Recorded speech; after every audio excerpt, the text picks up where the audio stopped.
welcome back sa ating channel, Let's Chat Shop. So ngayong umaga, titingnan natin yung mga plants na nilagay natin dito. At eto nga, naunahan na tayo ng turtle. Ayan, kusa siyang pumunta dyan. At hindi ko po yan nilagay dyan. So okay lang. At least may idea na ako kung anong ilalagay ko dito. Hindi siya tangkong na mga halaman.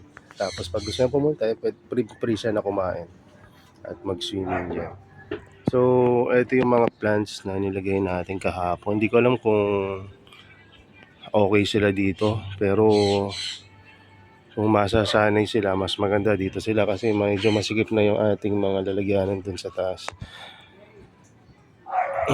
So, ito yung mga ibang plants. So, yung mga nilagay ko dito, mga malalaki na, mga mature plants na.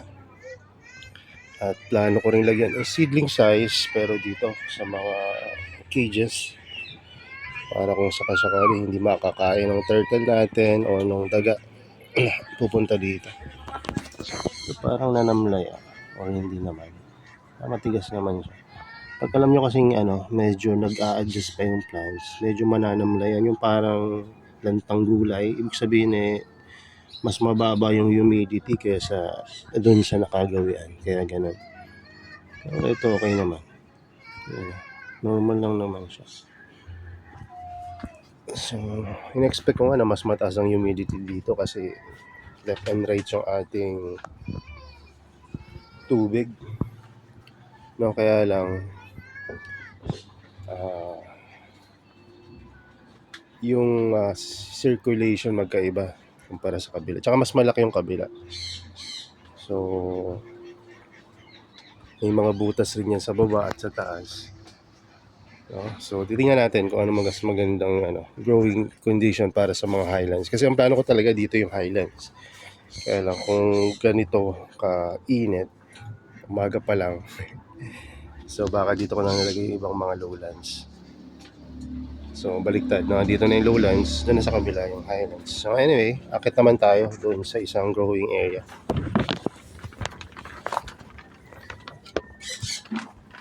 Kasi nagtanim tayo. Ayun, ang daming sampo. Parang fiesta. May nahuli ako doon papahinga Ganyan. Ganyan yata yung makatay ng mga halaman natin. Baka rin makawala yan. So, mamaya ko na siya babalikan. Kasi yung isa kagahapon na nahuli ko, nakuwala.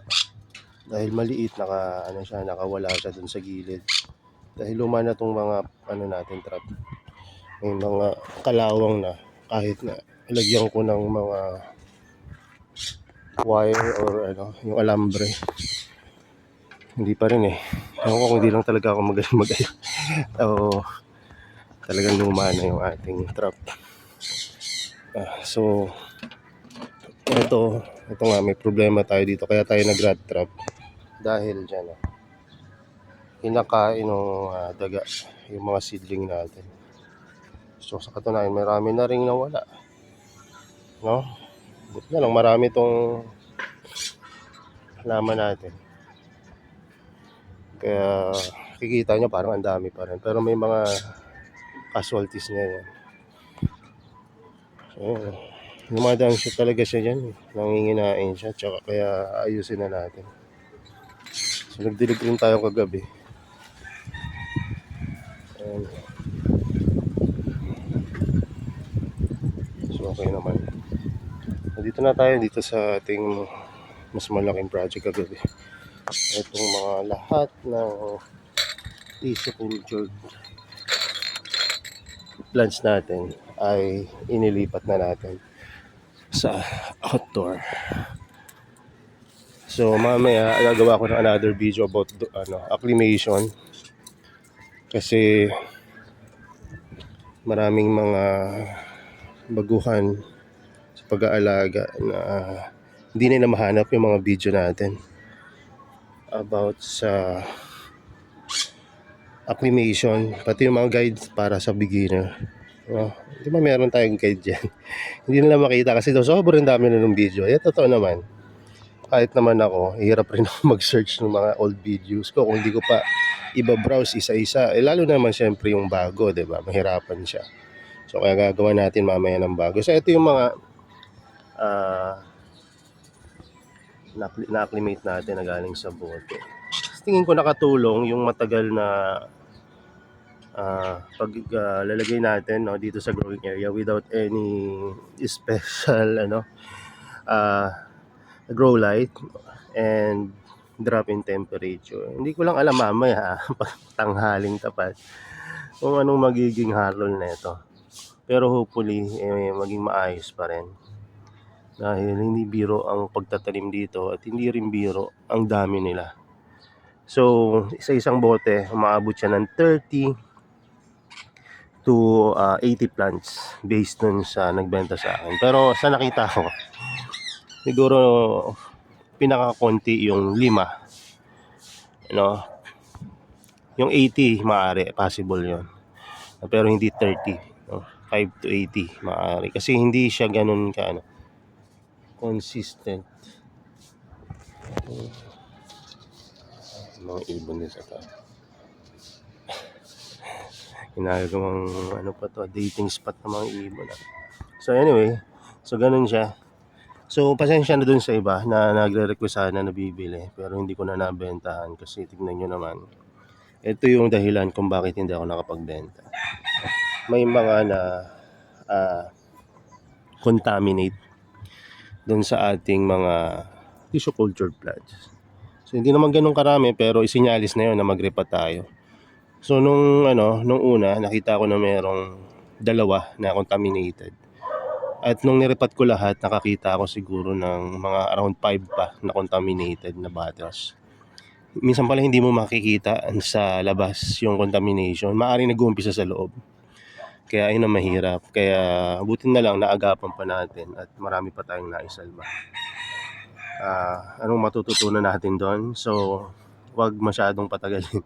Kapag nailabas na sa laboratory, magbigay lang kasi siguro kayo ng mga 2-3 linggo na for acclimation sa bagong growing area. Tapos yun, buksan nyo na. Ako nga, nung una, ito, successful naman yung acclimation natin. So, walang acclimation to na yung papatagalin mo sa labas. Pagdating dito, isang araw lang yung acclimation nila. No, pagdating ng hapon, nirepat ko na. So, ano nangyayari dito? Parang nagsusunog yung traps niya. Kita niyo yan? So, maaaring mainit na dito sa lugar na to.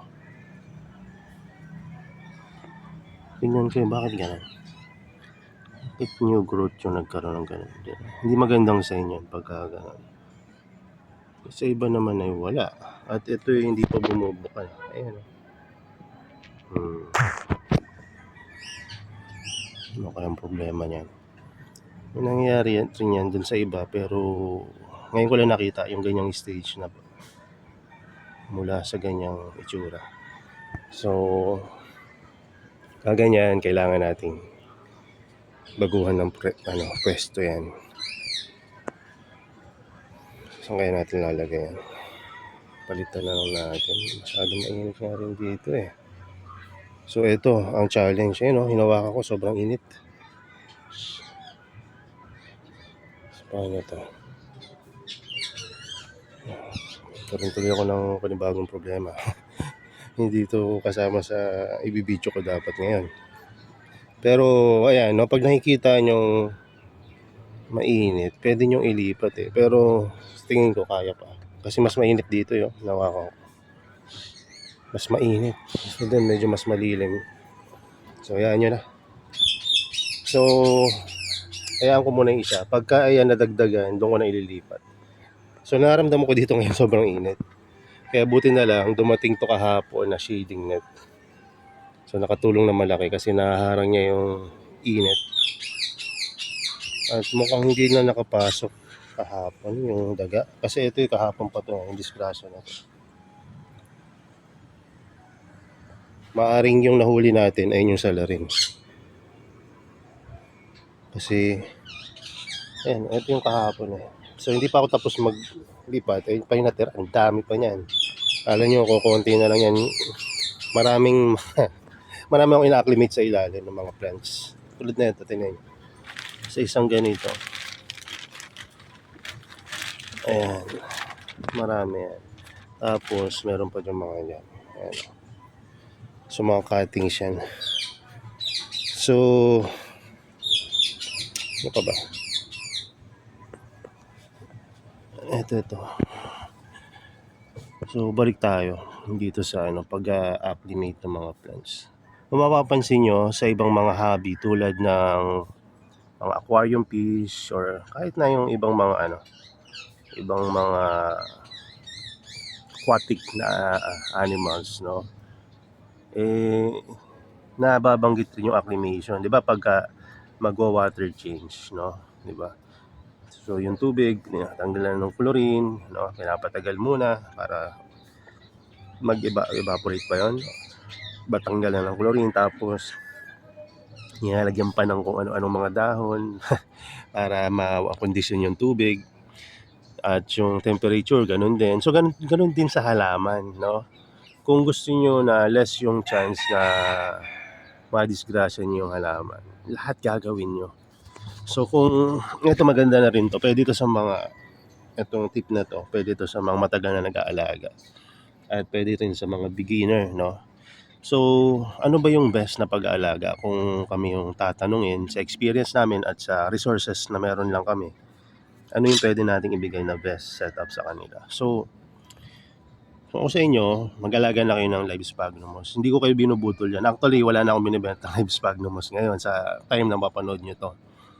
Kasi kahapon lang, naubos ko yung mga karamihan ng live sphagnumos. At yung tira, sa tingin ko, enough na yan para sa amin na may magamit kami dito. Kung may magre-request man, siguro through Lalamove na lang at per tray na lang yung bebenta namin. Hindi na yung maliliit. Kasi mas lugi kami doon sa pagbenta noon. At ang mga natira dito, ikukunti na lang talaga. Siguro makapag-release ako ng tray na ganyang kalaki. Mga 2 na lang. Pero hindi ko ubusin yan kasi napakahirap mag-propagate yan. So ito, balik tayo. Ano ba yung pinaka-best? So, sa amin, sa tingin namin, no, mas maganda kung meron kayong live sphagnumos na ginagamit sa pagtatanim. Kasi ito, nakakatulong to para bumaba yung temperature, magbigay ng moisture, tapos support rin sa plancha, no, para mas madali silang mabuhay. Nang bukod doon, kung napanood niyo na yung mga dating video natin about sa sphagnumos, no, ito yung isa sa sekreto namin nung una pa lang. Nung kami ay nag-uumpisa pa lang sa carnivorous plant. May natanggal. So, yan na lang yan. So, nung nag-uumpisa pa lang kami, ayan ang ginamit namin para makapabuhay kami ng mga Venus flytrap, mga carnivorous plant. So, pagka may mga newly propagation, no, dyan namin nilalagay. At napakataas ng chance na mabuhay nila compared dun sa wala. Tapos, bukod sa live sphagnumos, sa medium nyo kailangan, hindi basta-basta mekos-mekos lang. Kailangan talaga, inuhugasan nyo yan. No? Lalo na kung Venus flytrap yan. Pero kung Nepenthes, konting dilig-dilig na kukuha na doon kahit hindi nyo hugasan. Pero sa mga Venus flytrap and other carnivorous plant na mas delicate, ay gusto nila yung low minerals talaga na medium. So sphagnumos and perlite, hugasan nyo. Tapos kami, ginagawa namin, nalagyan namin ng toppings na pure sphagnumos. At tatandaan nyo rin yung planter na tataniman nyo, kahit na hindi nyo na masyadong iniisip ngayon kung ano dapat lagay kasi naka-receive nyo ng potted na yan. Pero kung ililipat nyo, may kakaibang ibon dun. Yung dalawa kanina dun sa taas. Hindi-date sila dun. So anyway, hindi ko alam kung anong ibon yan. Kakaiba yung huni nila. Anyway, so saan na ba tayo? So sa sphagnumos and perlite, no. So sa planter pala, buti naalala ko. So maganda diyan plastic, tapos maraming butas. Yung maraming butas, kailangan hindi naman nahuhulog yung mga medium. So ang ginagawa namin para hindi malagyan ng anong tawag dito, shielding net or any other net. Pwede nga kulambo, no, para pang hindi mahulog yung perlite. Pero kung maliliit lang yung butas ng basket nyo, po pwede na yan. Actually, hindi nga ako gumagamit na ito sa iba eh. O, tignan nyo to, wala. So, kung sphagnumos lang yan, walang problema. Kahit may perlite pa. Hindi naman mauubos yan ng kahuhulog. Pero sayang rin kasi. So, ano pa yung ibang best na pwede nyong gawin kung mag-uumpisa pa lang kayo? So, ayun, matanggal kayo ng mga ganito. Yan. Tanggalin nyo yung mga damo-damo dyan. No, kung may fern dyan at mahilig kayo sa fern, kung ako sa inyo, kapag na masyado nang lumalaki yung fern, tanggalin nyo na rin. Tira lang kayo na maliit. No? Tapos, kung kakayanin na sikmuran yan, alisin yung fern. Ilipat nyo na lang sa ibang lalagyanan.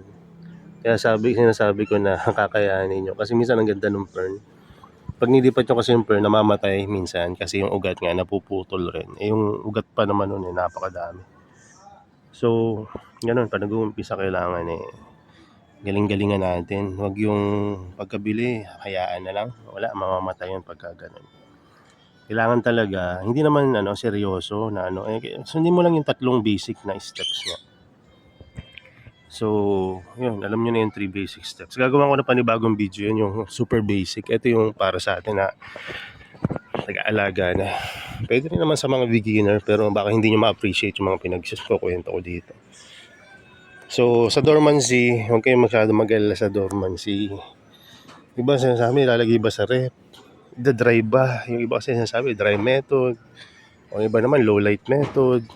Pwede yun, pag-usapan natin sa ibang video. Pero, sabi nga nung ibang mga kaibigan natin, medyo lito rin kasi minsan tayo.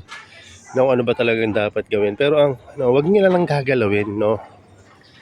Tandaan nyo, nakatira tayo sa Pilipinas, hindi tayo nakatira sa saang parte ng mundo na may winter.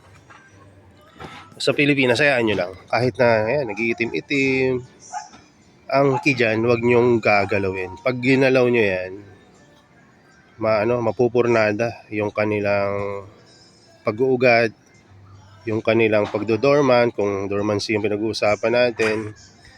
No, so pag nagdodorma natutulog, 'di ba kayo? Pagka matagal kayo hindi nakatulog, sarap matulog. Minsan napapatagal yung dormancy. Huwag niyo lang galawin. Isa sa mga pagkakamalian, pag ginalaw niyo sila during dormancy, lalong liliit 'yan. No, dadami nga pero maliliit. Kung gusto niyo yun, go for it. Pero ang tagal lumaki pagka inano niyo siya, yung pinakailaman niyo during dormancy. So, ito, nag-germinate na yung ibang mga natin, Rogue Country, tsaka Truncada Red. Ang dami nag-germinate. Pero parang gusto kong ibaba sila. Sobrang liwanag kasi nila para sa seedlings. Sige lang, mamaya pag-usapan natin yan. Tapos, pagka yung experimentation, tulad nito, huwag niyong gawin to pagka isa-isa pa lang halaman nyo. Pag wala na kayong mapaglagyan, mag-experiment kayo. Tapos hindi lahat ng mukhang peste o mukhang peste na. Minsan may ibang dahilan. Halimbawa makikita kayo ng ganito, sapot. Minsan kala nyo yan, algae agad, di ba? Pero minsan hindi algae. Tingnan nyo to. Tarantula lang pala. Biro lang. Camera shy pala yung nagagamba galing sa Baguio. Galing sa Baguio kasi yung mga sphagnumos natin. So anyway, huwag nyo lang gagalawin kasi pag ginalaw nyo, maninibago kahit dito, di ba? Pero nyo, isang lugar lang to, no? Ilang pulgada lang yung layo mula dito, inacclimate pa natin. Lalo na siguro kung pupunta to sa malalayong lugar, syempre mas i-acclimate nyo. So, ayun, kung may matatandaan kayo dito na sa tingin ko pinakamahalaga sa lahat, ay dalawa. Huwag masyadong gagalawin. Pangalawa, sphagnumos. No? At kung may dadagdag pa ako, dapat yung medium nyo quality, maayos. No? Huwag kayo masyadong magtitipid sa medium kasi kung nagtipid kayo, re-repat rin kayo after some time. I don't think it's worth it kasi pagod nyo pa rin tapos ulitin nyo pa yung trabaho. So, pagka maganda yung medium nyo, maganda rin yung balik. O, tignan nyo to. Humiga na to kahapon dahil napakan at kinagat-kagat ng daga. Ngayon gumanda uli. Naglabas pa ng mga magagandang tubo. So, minsan pabaya tayo sa dami na nung halaman, or kung may iba tayong mga activities na ginagawa, pinapabayaan natin yung plants. So, tapos magtataka tayo, ang pangit na itong plants na nabili ko kay Sir Brent. Okay. Ang pangit na itong halaman at tagal ko nang inaalagaan ito, pumangit. So, ano kayo nangyari? Nag-aalala kayo ngayon, di ba? Simple lang naman ang gagawin nyo. Diligan nyo araw-araw. I-mist nyo. Ayun lang naman ang ginagawa namin dito. Tanggal ng damo. Kung kailangan may eripat dahil o kailangan tanggalan sa water tray dahil nasusobra na sa tubig. Ganun. No? Kumbaga, hindi naman lang kailangan ng a lot of time. No? Kung kukunti pa lang yung halaman nyo. Actually, ayun nga yung problema sa pagka-carnivorous plant. At ayun yung hook. Isa sa mga hook. Kaya kayo kumbaga nadadali ng budol sa carnivorous plant dahil konti lang ang gagawin nyo sa pag-aalaga ng carnivorous plant. Sa inip nyo, bumibili kayo uli ng bago. So, gawin nyo na invest nyo. No? Hindi pa kayo bili ng bili. Mape-perfect nyo yung mga plants bawat isa. No? Pero kung gusto nyo bumili, walang problema. And so, ito. Tingnan yung ganda ng tubo. O, diba? So, meron akong pour out niya na maliit. So, papalabas na rin yung malalaking traps. Dalawa lang yan. Ha? So, syempre, babenta natin itong mas maliit. Pero, sabihin ko sa inyo, mas maganda to. Kasi mas maraming growth point kumpara dito na iisa lang. Tignan nyo. Oh, mga dalawang halaman to pagka lumaki. Kaya hindi rin ako nagbasa-basa nagbababa ng presyo ng plants. Kasi nga, hindi ganun kabilis. Hintay ka ng maraming buwan taon bago mo makuha or mapaganda. At hindi ko na naman nire-rush kasi nga gusto ko muna silang pagandahin, paramihin. Kung may gustong bumili, di mag-out ako ng paisa-isa kasi para hindi rin ako maubusan. Ayan, so tingnan nyo rin to.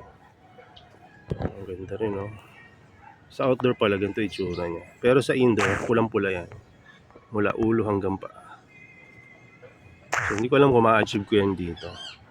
Kasi nga outdoor tayo, pero mas maganda rin naman ang kulay ng mga plants sa outdoor, natural color nila. So hindi ko naman patatagalin to kasi haba na ng video natin. So ayun yung mga updates sa growing area natin. Mamaya gagawa tayo ng video about sa update ng mga laki ng halaman na available na for sale, at another video para sa totally beginner na mag-aalaga ng carnivorous plant. So, hinihinga na naman ako. Upo tayo pa lang tayo ginagawa natin. Kailangan na natin mag-bike ulit para lumakas-lakas. So, yun lang muna. God bless sa inyo. At salamat sa palagi ang suporta. Na-appreciate ko yan, yung mga message nyo sa Facebook page, sa ating personal FB. No? At salamat sa mga pagdamay dun sa minsan may pinagdadaanan tayo dito sa mga pag-aalaga natin na to. Hindi natin maiwasan yun kahit sa mga hobby, may mga ganun talaga. So pagpasensya lang natin yung mga yun at ipa sa Diyos kaysa stress tayo, enjoy lang natin tong pag-aalaga natin. So kahit maliit na bagay dapat ito tanggal natin. Mahal man yung halaman mo or common lang, alagaan mo na mabuti. Be responsible na sa pag-aalaga. Kung may nakita kang mga gagamba tulad na ito, hayaan mo lang. Hindi ko pala kita, dito siya banda. Ayan. So kasi yung mga gagamba na yun, nakatulong rin yan na kumain ng mga kung ano-anong peste, pagkain rin ng plants niyan pagka disgrasya siya dun sa mga traps. Yun lang muna. Magandang araw sa inyo at ayun, magandang araw kasi weekends ngayon. Sasabihin ko sana happy weekends pero hindi ko alam kung anong araw ko ito ma-upload. Tapusin ko rin yung mga order nyo na nabinbin. Ilang araw na to dito. No, ngayon lang kami nangyari ito na ilang araw bago kami makapagpadala kasi halos araw-araw nagpapadala talaga kami ng mga order. So, ayun oh, tingnan niyo, na-acclimate na yung mga bagong tanim. Tingnan yung ganda oh. Ayun yung marireceive nyo ng mga plants. Oh, ito yung Treves Dracula, medium size pa lang yan. 'Di ba? Ito yung Vigorous, Vigorous ba? Vigorous na Vigorous. Ito naman yung ano ba 'to? Nagkamali na naman ako. Lavillei. Ayan. Lavillei, may mga maliliit yan sa gilid. So, ito namang Maroon Monster. Nagsasama ako ng smaller size. Kahit na may anak na yung Maroon. Nagsasama pa rin ito. Kasi maliit ang Maroon natin ngayon. Hindi lumalaki kasi nabibili agad eh. At matagal talagang lumaki ang mga red. So, ito naman yung Holland. Dahil ang Holland natin, dormant pa yan. Nilaglagay rin tayo ng smaller Holland, no? Maaring mas maunahan pa nito. Yung malabilis kasi lumaki po ang Holland typical. So, yun lang muna. Kailangan, ang dami-dami pa natin gagawin dito kaya okay mag-alala. Gagawa pa tayo ng mga video about sa mga pag-aalaga natin. So, praise God sa napakagandang araw na to. God bless and bye-bye.